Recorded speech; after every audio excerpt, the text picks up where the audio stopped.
Welcome back, guys. This week I'm not in the trailer, but I'm going to update the battery box, the first one that I did. So let's go. Here we go on the Smalls RV Adventures. Okay, as you remember, this was the battery box that I built. I upgraded it once, but now I'm going to upgrade it again, and I'm going to put some more functionality within it. I'm going to add, in parallel, another 35 amp hour battery. I'm also going to add some fuses. This system that I built didn't have any fuses. Finally, I'm going to add a 12-volt fuse box. I want to shorten up some of these wires. You can't see them, but underneath I have some long wires that I'm going to shorten up, and I have my crimping tool.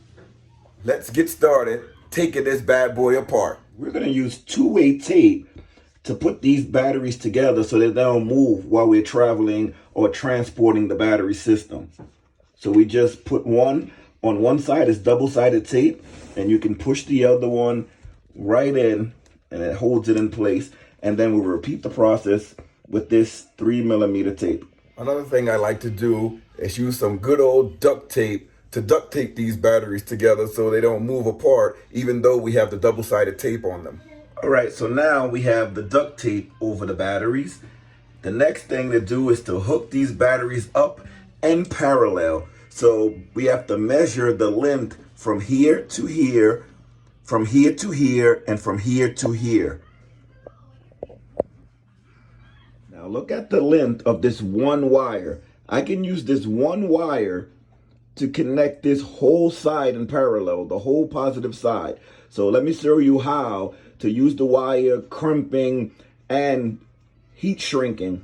From those long wires, I was able to get all the connections I need for the battery. So look, you have to strip the wires so that you can put the terminal connectors on. I'm going to show you the terminal connectors next, along with the whole strip of these 8-gauge wires. So I didn't even need to use the entire wire from the positive and the negative. I used part of the wire. I was able to save the rest. But I have, this is one connection, this is another connection, this is another connection. It's the same side, the same thing for the positive side. You're going to need some 8-gauge terminal connectors here. Using these, you'll be able to connect the batteries together in parallel. So I'm going to do that, and then I'm going to show you guys the heat shrink. Now remember, you're going to have to get this whole thing inside of here. It has to go all the way in, just like that, and then you crimp it down. All right, this is their crimped wire with the terminal connector. This is your heat shrink. All you have to do is put your heat shrink on. Excuse my shaky fingers. And then you can use whatever you need. I only have a lighter. So you just light this around and you'll see the heat shrink shrinking up around the terminal connector. It gives you a nice seal. You can do this all day. I like to, after I use the heat shrink, I love to use electrical tape just to go over it just a little bit. Remember, you don't want the tape or the heat shrink to touch the part where the screw goes through on the terminal connector. I'm going to show you that in a second. So I put the electrical tape around the shrink tubing. You don't want anything going onto the screw where you're going to screw this into the terminal. So here you go. This is your finished product. I modified the wire to make it smaller. I put my own terminal connector on. I cut the wire, put my own terminal connector. I put the shrink tubing, and I fixed it again with some electrical tape. So now this is on there. This is like nice, it's permanent. Remember, when you're crimping your terminal connector to your wire, you want to give it a tug to make sure it's on there. This one is on there really well. Now we have all our wires with the terminal connectors on, the heat shrink, the heat tubing, whatever you want to call it. And now we can hook it up to the battery. So now let's get to it. Let's connect the positive side first. All right, here we have the crimper, a connector terminal, and the wire. I'm just gonna stick this wire in here so that you can see the connector, the terminal connector. Gotta make sure all the strands get in there. Then you just put it in through the crimper. This is the part that's the most difficult, because a lot of the times when you put it in, just like I did, it likes to come out. But We're gonna stay with it. We're gonna troubleshoot together. We're gonna get it in there. We're gonna put this inside of the crimper. And then we're gonna crimp this wire right in there. Sometimes it takes a little two-hand power. Sorry for my shaky hands. Sometimes the wire comes out, but while it's in the crimper, before you start crimping, you can just stick that wire right back in there. It's better on the table. All right, make sure the wire is in there. Then we can start crimping away. Sorry about the shaky hands again, but I need two hands for this. Crimp it down. And once you hear that click, the crimper will open back up. Now this is crimped in. Now sometimes what I have to do, because it's so tough to get out, all right, the crimp didn't come out. I knocked the wire out of the solar charger. So I'm gonna show you here.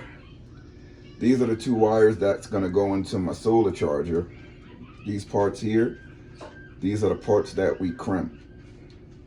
I did this one already, but this is the one that we just crimped. Now I'm gonna put some shrink tubing on it and some extra electrical tape. Remember, you always wanna give it a little snug to make sure that it's on there. Okay, we decided to put the charge controller back where it was just because we can get the readings right next to where we plug everything in. So that made the most sense, and it gives us a lot of space on the top because we still have to look for placement for 2 circuit breakers and a 12-volt fuse box. But let's see what we're gonna do next. All right, we're almost done. I just have to hook up the negative side of the fuse box and then connect the battery. So as you can see, I decided to put the solar charge controller back on the front. From the original battery build that I did, I changed this and I made the plug sockets face the front. We added this 12-volt fuse box. Sorry about that, I got a call on my phone, so I had to stop the video. It's a lost dog, but we found them. Dogs always come around us, they smell our dog. But as I was saying, I put the solar charge controller back on the front. I turned this back around to the front. I put the 12-volt fuse box here. I have from the solar charger a 60 amp fuse, and we also have a 150 amp fuse leading from the battery to the inverter. So I'm just gonna hook up the negative lines to the inverter now, and then this will all be set. All right, this is everything hooked up. Fuse box, 12-volt fuse box, 60 amp fuse, and 150 amp fuse. Solar charge controller, and the only thing, I don't have the battery cables connected as of yet because I want to hook up one device to this 12-volt fuse box. All right, I need to make a little hole here to feed this fuse box. So I'm gonna come close to the fuse box to make a hole so that I can feed the wires up so that I can put it in. But I'm gonna do a little test run first to see if anything is in the way of this thing coming down. Because I need total clearance to get it in there. Let's see. I believe we have clearance now. Let's see. Yes, we have clearance.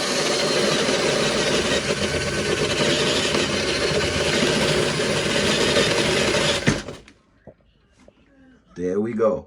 There's the hole. All right, this is the complete battery system. It's not too good looking, but let's just go over some of the things I did. I have 95 amp hour of battery underneath. I saw 4 batteries connected in parallel. These are small little batteries. I have a cart on the bottom, a wheel dolly that I bought from Harbor Freight for $9.99. We have the charge controller. We have the 1000 watt inverter, 12-volt fuse box.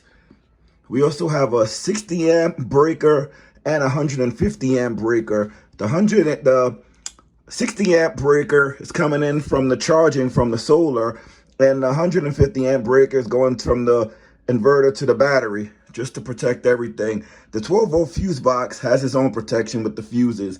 On the side, we added some connections, some USBs, and a 12-volt cigarette plug. And let's see how everything works now. Let's turn on these breakers, make everything live, just so that you guys can see. Okay, here's the battery reading at 12.5 volts. Let's see if we have power on this inverter. We have power on the inverter. Now let's take a look at the side here. Let's see if this is energized. Yes, it is. Remember, this is a dresser, one of my daughter's dressers that I cut off just to make into a battery box. This is the 12 volt plug here. So all of that came in handy. Now we're gonna plug in some things just to see how nifty this thing works here. All right, we have the Ryobi charger plugged into this 1000 watt inverter. You can see it's energized by the green light. Again, this inverter is by YSOLX, 1000 watts. And then we have my daughter's iPad plugged in. Gonna zoom in on the charging. That's plugged into the USB on the side here that we hooked up. Now let's test this USB that we have here. Okay, my son's iPad, as you can see, is charging. It's plugged into the USB on a solar charge controller, so that works too. So that's amazing. Let's try out some hydro appliances now. All right, I got this hydro appliance here hooked up to the battery box. Let's see if it works.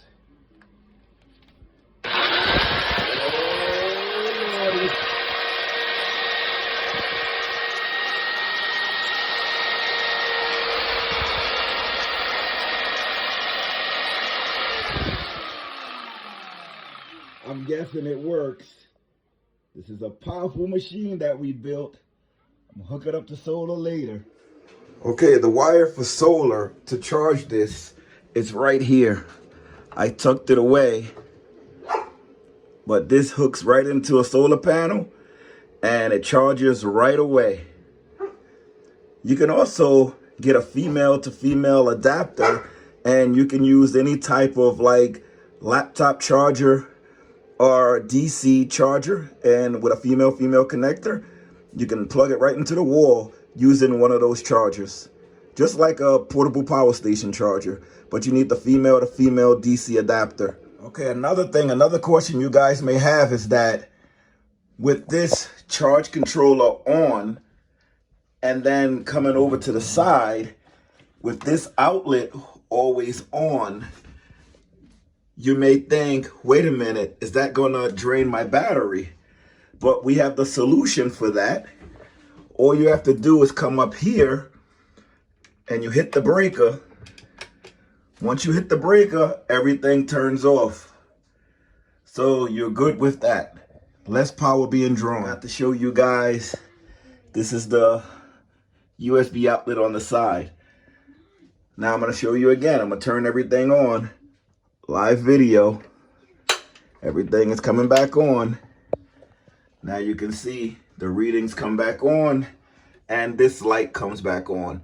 So if you want to save power, save your battery, when you're not using it, you can just hit the breakers, all the power comes off. All right, we're getting better making these solar generators. This is the third time that I've made one. Well, I modified the first one I made, so that makes the third one. But anybody can do it. So guys, remember, if you like this video, please hit that like button. If you like something that I did, or I should have did something a little bit different, comment below, let me know. You can comment anyway, just to let me know how I did. If you want to help the channel out in any way, hit that thanks button. That allows us to keep going on our journeys and keep showing you how to build things just like these solar generators. We also have a store right below with a lot of the apparel you see us wear sometimes on our journeys. Check it out. You may see something you like. We have coffee cups, mugs, tumblers, all sorts of accessories for your everyday living. Until next time, see you later, everybody.